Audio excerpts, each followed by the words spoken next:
Nuestro pasaje para esta ocasión, hermanos, se encuentra, por supuesto, en la carta a los Hebreos, porque estamos viendo pasajes sobre Hebreos, que es una carta escrita para los judíos y para que ellos pudieran escucharlo.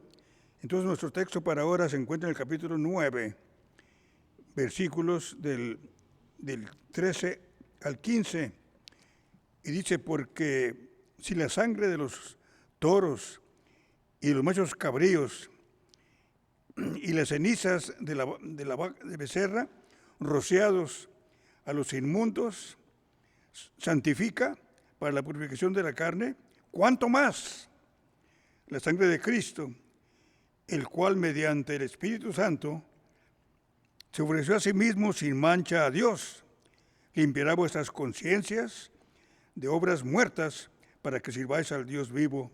Así que, por eso es mediador de un nuevo pacto, para que interviniendo muerte por la remisión de las transgresiones que había bajo el primer pacto, los llamados reciban la promesa de la herencia eterna. Gracias, Padre amado, por esta ocasión de ver este hermoso pasaje, Señor, que nos da una gran enseñanza que meditaremos en este momento. Lo hacemos en el nombre de Cristo Jesús, nuestro Salvador. Amén. Hay una poderosa razón muy fuerte, por la cual la sangre de Cristo Jesús tiene poder para limpiar nuestros pecados y para los demás que encontramos aquí en el texto. Pero hay una poderosa razón, y lo está poniendo en contra o en contraste con la bendición que recibían los israelitas cuando venían a buscar al Señor, y para eso usaban el macho cabrío o usaban un toro o las cenizas de una vaca. Y dice aquí el texto, si esto que encontramos aquí, que lo indicaba Moisés a los que venían a buscar el perdón de los pecados, si esto los santificaba y les hacía beneficio espiritual, ¿cuánto más lo hace la sangre de Cristo Jesús, nuestro amado y bendito Salvador? Y déjenme hacerles una observación.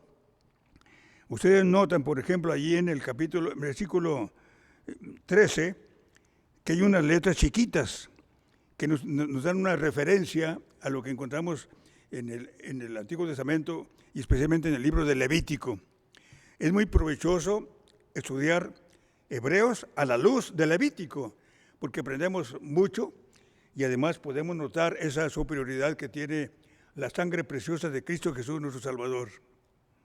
Así que está diciendo aquí el texto que si aquellas ofrendas o sacrificios que antes se ofrecían tenían poder para limpiar a los pecadores, cuánto más la sangre de Cristo. Y no es tanto que ellos limpiaran, sino que lo que contaba aquí en este caso era la obediencia de la gente. Estaba indicado en aquellos años antes de Cristo que la gente, para recibir el perdón de sus pecados, trajera una víctima, como ya lo hemos notado aquí en el pasaje, una víctima, un animal de diferente tipo. Y aquí las letras nos llevan a Levítico, en su capítulo 19, que se los dejo a ustedes de tarea para que vean a lo que se refiere allá en Levítico. Porque nos interesa ver que en la sangre de Cristo hay una razón muy poderosa para que ésta nos beneficie. Dice el texto, cuanto más la sangre de Cristo, el cual mediante el Espíritu eterno se ofreció a sí mismo sin mancha a Dios. Nada más en estos versículos encontramos la intervención de la Trinidad. Cristo Jesús, el Hijo, se ofrece mediante el Espíritu Santo. El Espíritu Santo está haciendo su obra y se ofrecen sin mancha a Dios. Las tres personas entran aquí en una gran participación. El Espíritu Santo preparando a Jesús y entregándolo, y el Señor dispuesto a entregar su vida por nosotros, y Dios complacido por la ofrenda que el Señor Jesucristo ofreció allá en la cruz del Calvario.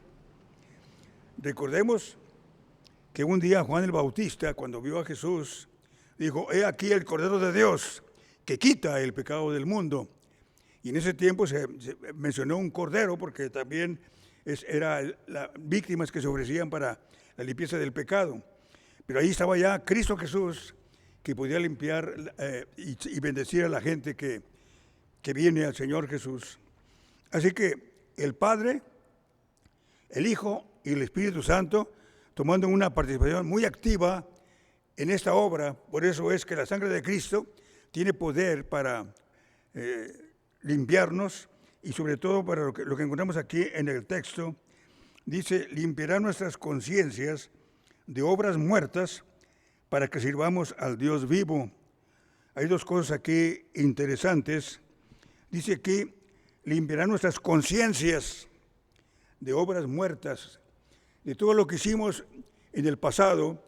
Antes de venir a Cristo, el Señor con su sangre preciosa lo limpia en nosotros, lo limpia de obras muertas, y luego agrega para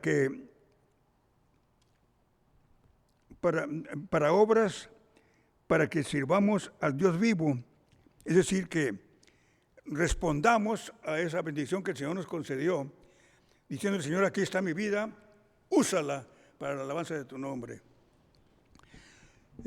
Allá en Efesios 2, 8 y 9 dice: por gracia sois salvos, por la fe, y eso no es de vosotros, es un don de Dios, no por obras, para que nadie se gloríe, porque somos hechura suya, criados en Cristo Jesús para buenas obras.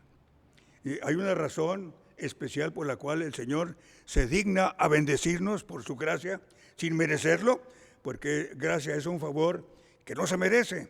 Bueno, pues el Señor nos da esto que no merecemos por su gracia, por ese favor inmerecido, para que nosotros le sirvamos, dejando las obras muertas, y ahora le sirvamos al Dios vivo. Cumplamos con lo que el Señor espera de cada uno de nosotros. El Señor no nos salva nada más para salvarnos y ya, sino que nos salva y tiene algo que debemos hacer cada uno de nosotros. Allá en la carta a los Romanos, en el capítulo 12, dice: así que, hermanos, os ruego por la misericordia de Dios que presentéis vuestros cuerpos en sacrificio vivo, santo, agradable a Dios, que es vuestro culto racional. Y no os conforméis a este siglo, sino transformaos por medio de la renovación de vuestro entendimiento, para que comprobéis cuál sea la buena voluntad de Dios, agradable y perfecta.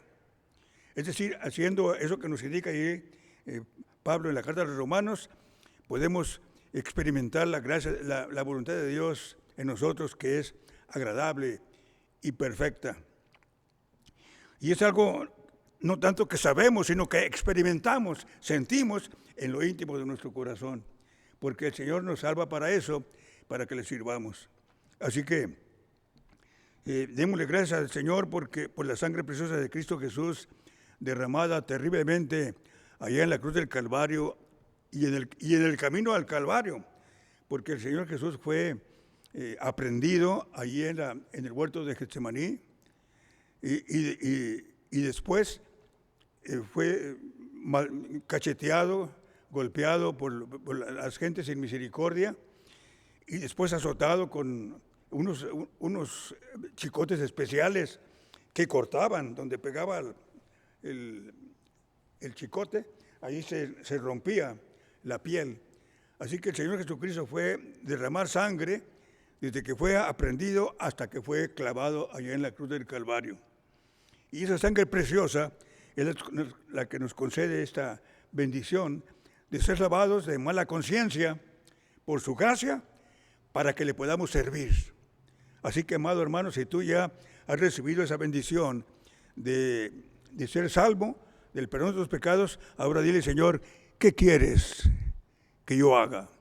Que Dios me les bendiga ricamente.